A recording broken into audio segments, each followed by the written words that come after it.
Hi students, I want to show you a few more things that you can do with your still life photos.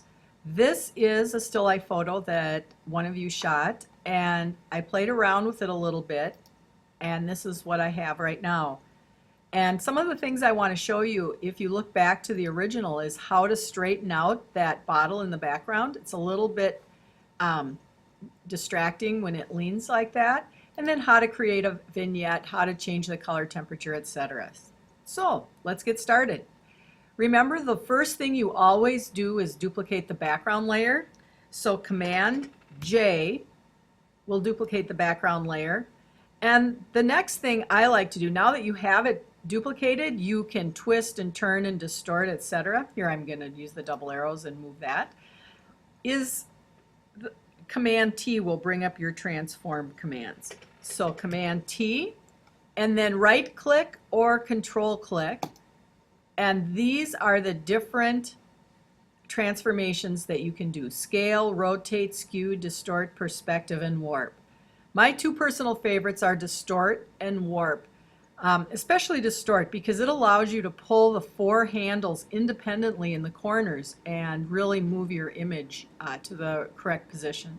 So let's select distort, and I'll show you what I mean. I can pull this handle out and down, trying to keep the proportion of the bottle similar to what it was originally. And then I'm going to go up here and pull it over just a little. Already I'm seeing a good correction on the bottle. And you have to look, this is a still life, so there's no person. Sometimes when you do this and there's a face, the face will get strangely distorted. So you have to keep playing around with it to try to keep your proportion equal. So I might pull this up a little bit and over. Notice though my corner now is clipped, so I have to move this so it's completely surrounding my frame. Actually, this doesn't look too bad. That seems to help a little bit. When you get it to a good place where you think this, I could live with this, or maybe let's check and see how this compares to the original, you can either check the check or just hit return on your keyboard. So let's turn the eyeball off. This is where we started and this is where we are, and I think that's a good improvement for now. I could go back and do a little more. It's slightly turned. If we look here, that one's a little more vertical, but this is good enough for now. The next thing I want to do is create a vignette. And a vignette is when the outside edges are a little bit darker. It enables you to highlight certain areas, give it a little bit more of a almost romantic feel. And the easiest way to do that is to go down here into your layers and select a solid color. Notice we have an automatic layer mask, and black is a good color. You can choose whatever color you want. Sometimes it's nice to go into blue and maybe do a really dark blue. We can try that, and then select OK. Notice your entire image now, though, is covered in that color.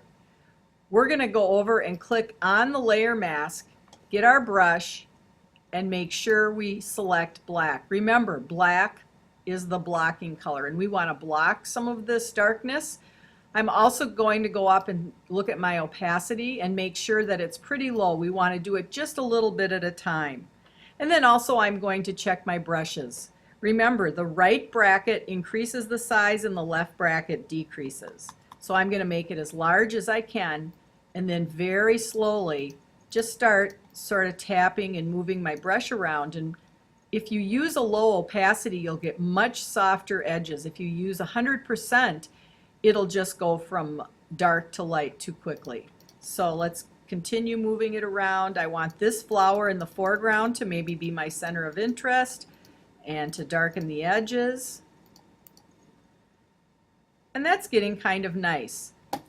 Look over on your layer mask and notice you have some solid black areas, which is important because you want the intensity of the original image to be visible some places. So that doesn't look too bad. The next thing you might play around with is the opacity of your layer. Experiment with how much vignette you want, because usually at full strength it's a little too much, so we'll back it off just a little, and that adds just that little bit of softness and directing attention to the flower that I was looking for. Now, another thing that you can do, if we go back to our background copy, it's the only version of this that we have because we've stretched it from the background. So I'm going to Command J it again so I can play around with another tool, and that's this sponge brush.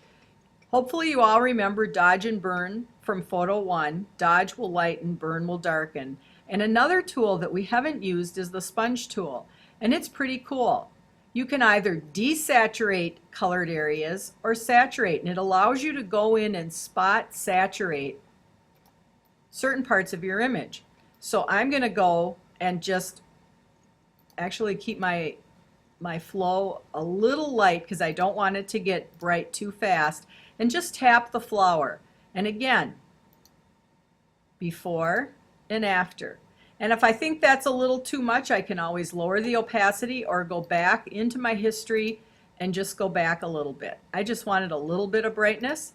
I also might want to brighten just a hair right here and just a hair right here, just to up the contrast between the colored areas and the more black and white areas. Actually, I think I'm going to desaturate a little of this. I want it to fade into the background. So now I'm removing the intensity of the color from that vase. So I think it's coming along nicely. One other thing I want to do is play around with color temperature. And color temperature really helps push and pull your foreground and your background. And to do that, you go down here into your layers and you go to a photo filter. Photo filters are wonderful. It's almost like just tinting your photo a little teeny bit. So let's start with a warm. Notice you can alter the density of that. It starts out nice and low, and I really like it down here. You could actually click on the color and select your own, and notice as I choose different colors how it really changes the feeling of the image. I kind of like this little bit of warmth, sort of back to where we started. I'm going to click it on and off. I don't want it out in the edges though, because I have that nice grayish blue out there.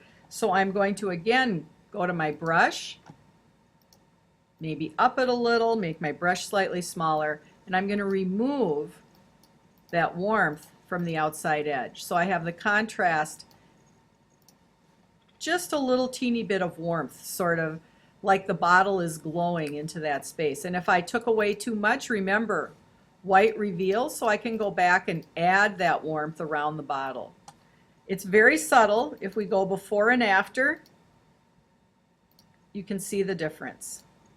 So that's not a lot of change, but I think this really enhances our image. One thing you can do too is you hold down Option and click on your background layer. It's a way to just temporarily turn everything off so you can see the before and after. So I'm holding down Option and going before and after, and I think that this is much improved. So thanks a lot. Try some of these changes and good luck.